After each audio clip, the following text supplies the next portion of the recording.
정치학 연구 방법론 세 번째 이야기를 시작하겠습니다.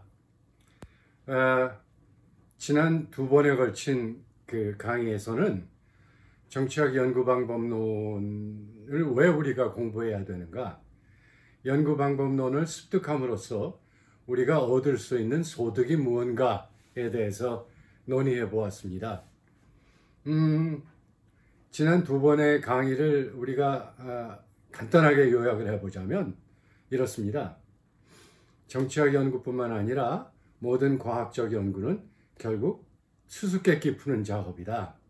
다시 말해서 왜 어떤 현상이 발생하는가, 무엇 때문에 발생하는가, 어떤 조건 하에서 조건 아래에서 발생하는가를 규명하는 작업이야말로 과학의 가장 큰 목표다. 이런 말씀을 드렸죠. 그렇게 하기 위해서는 바로 가장 기본적인 수수께끼, 기억하세요? why에 대한 답을 찾기 위한 도구가 필요한데 우리는 그 도구를 만들어내려 한다. 이런 얘기였습니다. 그래서 그 도구는 여러 가지 이름으로 불리우는데 흔히는 이론이라는 말로 표현됩니다. 자, 오늘은 이런 커다란 맥락 하에서 이제 정치학 연구 방법론의 가장 핵심적인 주제인 결국 이 이론을 어떻게 만드느냐, 이론을 만들어내는데 바꿔 말해서 why에 대한 답을 찾는 데 동원되는 도구를 만드는 데 있어서 어떤 논리가 사용되는가를 커다랗게 한번 개괄적으로 논의해 보도록 하겠습니다. 그래서 주제를 이렇게 잡았습니다. 오늘 논의의 주제는 가설, hypothesis, 통칙, generalizations, 그리고 theory, 이론. 도대체 이것들은 굉장히 비슷한 것들인데 또 많이 다르다. 이게 어떤 의미인가에 관해서 편안하게 이야기해 보도록 하겠습니다. 자, 이 질문이 모든 연구의 시작이죠. Y는 무엇이든 될 수 있습니다. 우리 정치학의 경우는 무수하게 많은 Y들이 있죠. 왜 우리 형은 지난 국회의원 총선에서 야당 후보에게 투표했는가? 왜 우크라이나에서 전쟁이 일어났나? 하마스와 이스라엘은 왜 저렇게 열심히 싸우나? 등등 굉장히 많은 Y들이 있지 않습니까? 그런데 이 Y에 대한 답을 찾는 과정을 가만히 살펴보면 무엇인가 하나로부터 시작이 되더라, 이런 이야기입니다. 뭡니까? 아까 우리가 예를 들은 우리 형의 투표 행태라는 말은 유권자들이 표를 던지는, 즉 선거에서 어떤 후보자를 지지하고자 선택하는 행동을 우리는 투표 행태, voting behavior 이렇게 부르거든요. 왜 우리 형은 지난 총선거에서 야당 후보에게 표를 던졌을까? 이 질문이죠. 그런데 여러분, 이 질문에 대한 답을 찾는 과정을 가만히 보면 어느 정도 추측 혹은 기대로부터 시작된다는 것을 알 수 있어요. 풀어서 얘기하자면 아마 우리 형은 이런 것 때문에 야당 후보를 지지했을 거야. 이런 여러분 나름대로의 추측 혹은 기대가 있다는 말입니다. 그래서 어떤 Y가 아마 X 때문에 나타난 걸 거야 라는 기대를 써보면 이렇게 얘기할 수 있죠. 여기 제가 실선 화살표를 사용하지 않고 점선 화살표를 쓰지 않았습니까? 이 점선 화살표는 기대 혹은 추측을 지칭합니다. 그래서 이렇게 생긴 진술을, 스테이트먼트를 우리는 기대형 진술 이렇게 불러요. 확인된 진술이 아니라 단지 기대되었을 뿐이다, 이런 이야기죠. 그런데 어떻게 이런 기대형 진술이 만들어질까? Y가 X 때문이라는 기대가 어떻게 나타날까를 따져보면 굉장히 다양한 그런 경로와 근거가 있어요. 여러분이 형의 모습, 형의 생각, 형의 말, 형의 행동을 오랫동안 관측해 본 결과일 수도 있습니다. 우리 형은 텔레비전 뉴스를 볼 때마다 굉장히 이 진보적인 그런 평가를 많이 하더라. 우리 형은 지금까지 진보적인 그런 정치 세력을 지지해 왔다, 뭐 등등 이런 여러분의 관측의 소산일 수도 있어요. 또 이런 기대형 진술은, 이런 기대는 이미 확인된, 이미 확증된 그런 이론의 소산일 수도 있어요.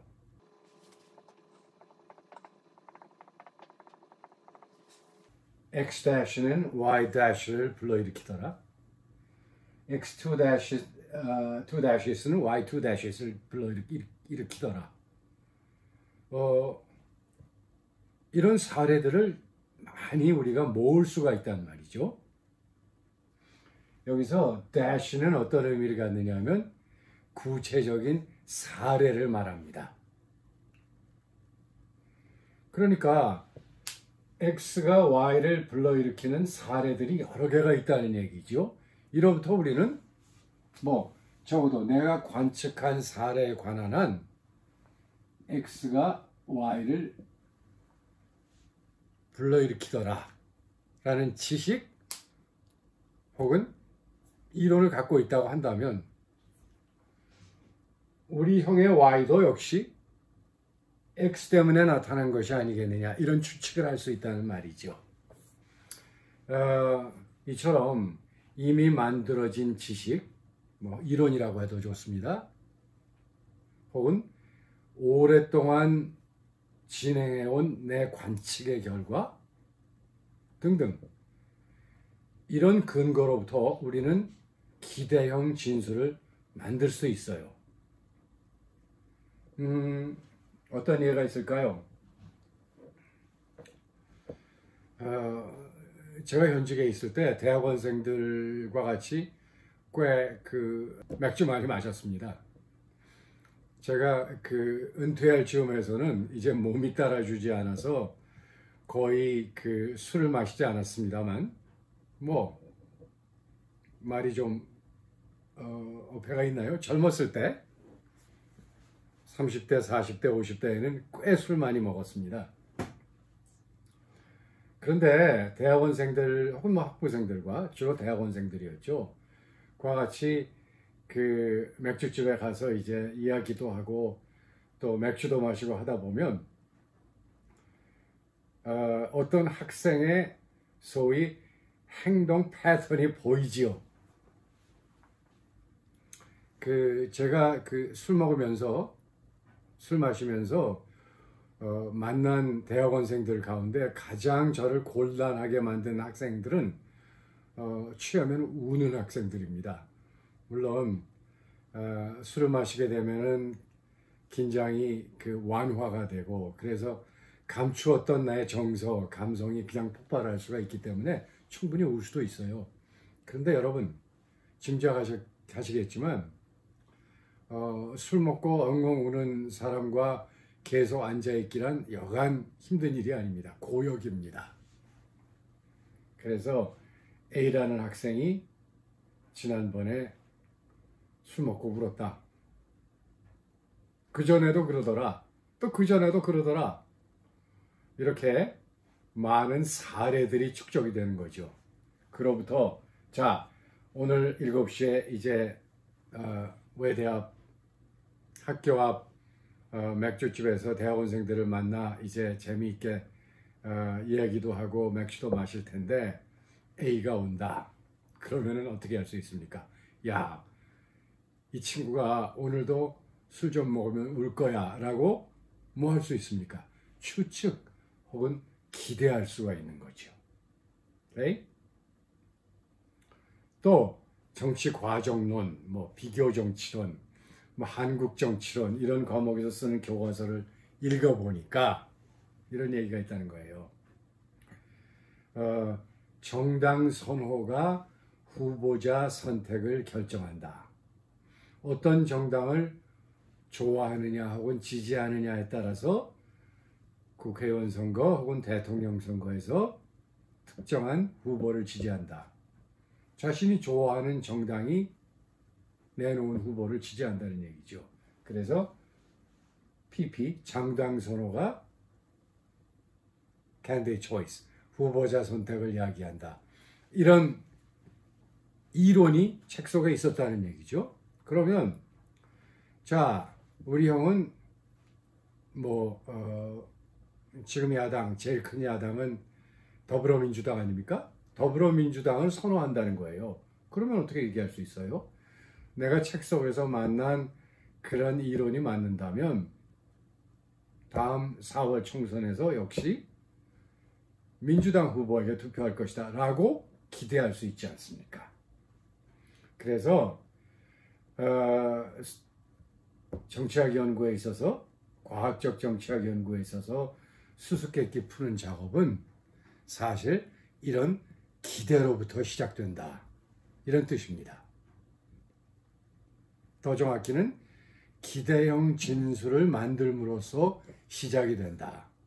나머지 작업은 명백하지 않습니까? 내 기대가 과연 현실과 상응하는가?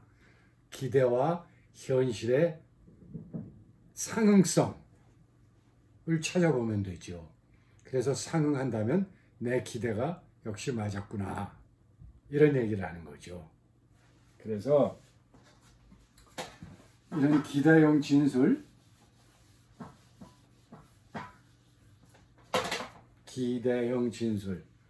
말이 길잖아요. 그래서 이런 기대형 진술을 아주 짧게 부르는 용어가 있습니다. 그것이 바로 가설, hypothesis입니다. 그런데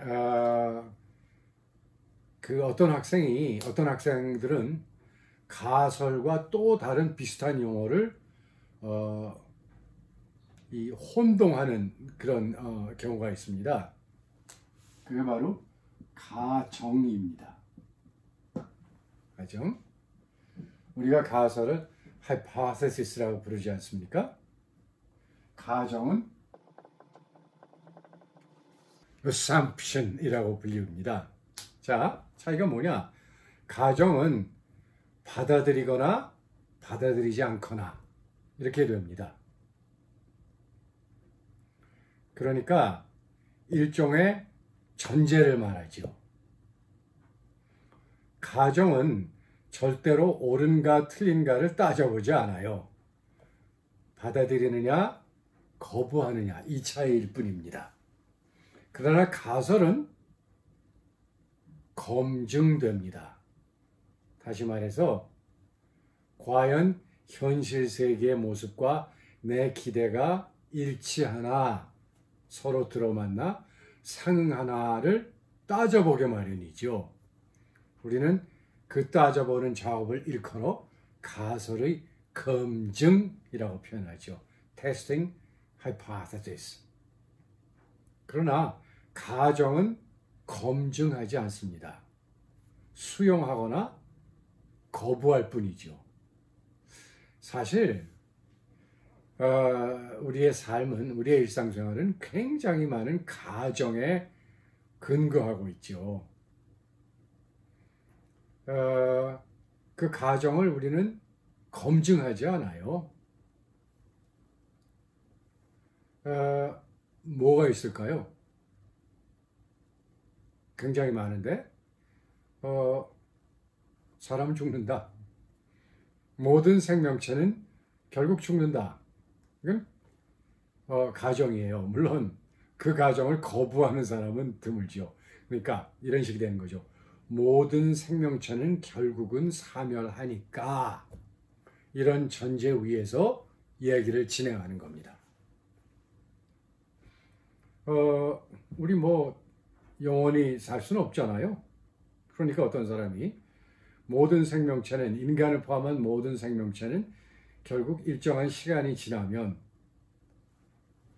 죽게 되니까 행복하게 살자, 이렇게 주장을 할 수가 있어요.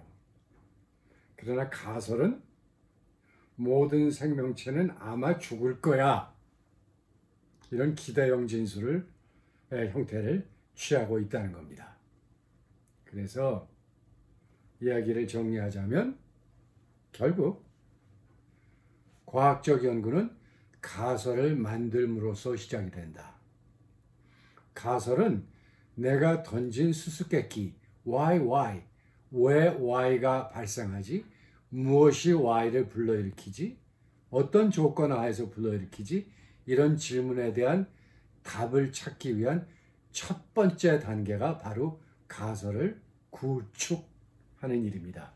구축이란 말이 어렵죠. 가설을 만드는 일이다, 이렇게 생각하시면 되지요. 과학적 연구가 여러분의 추측과 기대로부터 시작된다는 말입니다.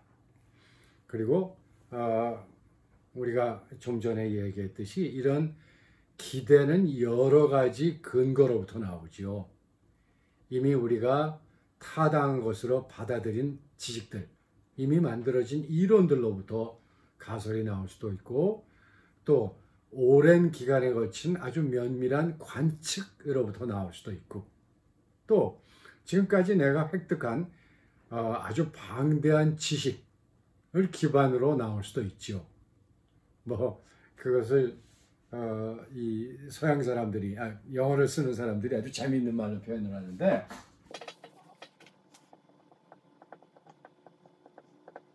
이렇게 표현해요. Educated hunch. 식자의 어떤 추측, 식자의 감, 많은 지식을 갖고 있는 사람, 또 많은 경험을 가지고 있는 사람들이 제시할 수 있는 그런 어떤 느낌, 감, educated hunch, 이렇게 표현합니다.